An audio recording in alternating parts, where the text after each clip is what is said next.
मेरे सहयोगी मेरे साथ जुड़ गए हैं दिनेश तिवारी का रुख करते हैं। दिनेश, कौन सी है ये निजी कंपनी जिसे टेंडर दिया गया है, और क्या वाकई निजी कंपनी है जिसने कि अपने दलाल छोड़ रखे हैं मार्केट में, या ये कोई साइबर ठग हैं जो कि बच्चों को ठग रहे हैं, अभ्यर्थियों को ठग रहे हैं? मामला क्या है?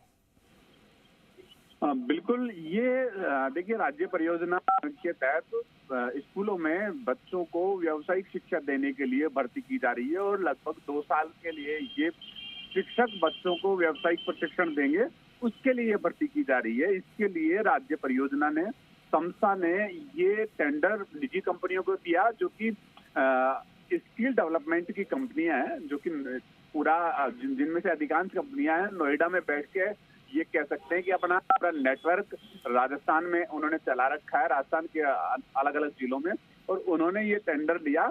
लेकिन ये जो इन्होंने नेटवर्क चला रखा है, अगर इस ऑडियो को सुना जाए तो ये कहा जा सकता है कि ये नेटवर्क नहीं, इन्होंने ये पूरा रैकेट चला रखा है।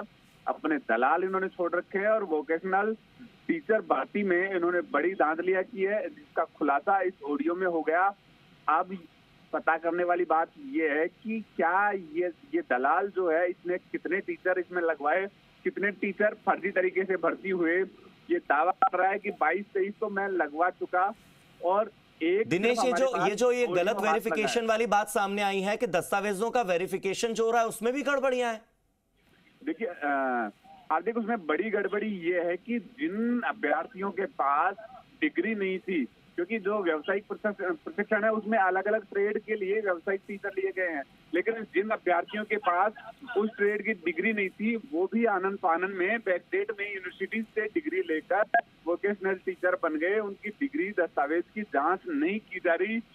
जो कंपनियां हैं उन्होंने पैसे लिए इस तरह के दलालों से, और उन्हें सीधा प्रिंसिपल को मेल कर दिया कि इसे ज्वाइनिंग दिया जाए।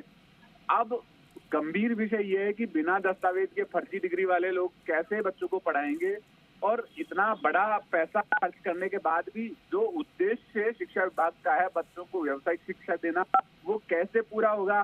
करोड़ों रुपए महीना ये कंपनियां शिक्षा विभाग से उठाएगी, लेकिन उसके बावजूद भी पैसे ले लेकर ये बच्चों को नौकरी लगा रही है, दस्तावेज में गड़बड़ियां की जा रही है। बड़ा एक रैकेट जो कि स्किल डेवलपमेंट के नाम पर ये कंपनियां राजस्थान में चला रही है। गंभीर है कि इनकी जांच होनी चाहिए। गंभीर सब विषय ये है कि इनकी जांच होनी चाहिए कि किस तरह इन्होंने दस्तावेज जांच किया, और जो राज्य परियोजना निदेशक क्या कहेंगे? राज्य परियोजना निदेशक को पता है हो क्या रहा है? ऑडियो उनके कानों तक पहुंचा, नहीं पहुंचा? ऑडियो जी मीडिया ने जब मुद्दा उठाया तो संभवतः अब उनके कान तक पहुंचेगा, और एक उम्मीद ये भी है कि उन बच्चों के हित में जो कि इन व्यावसायिक शिक्षकों से शिक्षा ग्रहण करेंगे, अपना करियर बनाएंगे, स्कूल लाइफ से उन्हें व्यावसायिक शिक्षा, उन्हें व्यापार की, बिजनेस की, करियर की शिक्षा मिलेगी।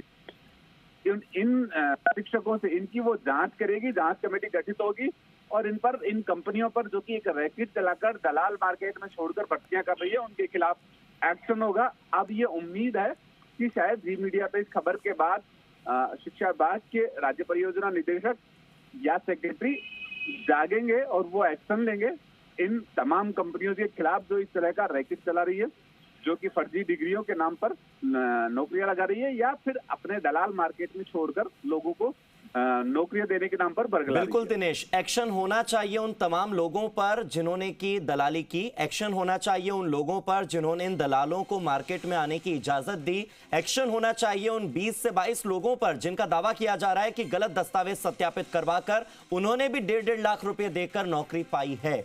सबके खिलाफ एक्शन होना जरूरी है। बहुत बहुत शुक्रिया।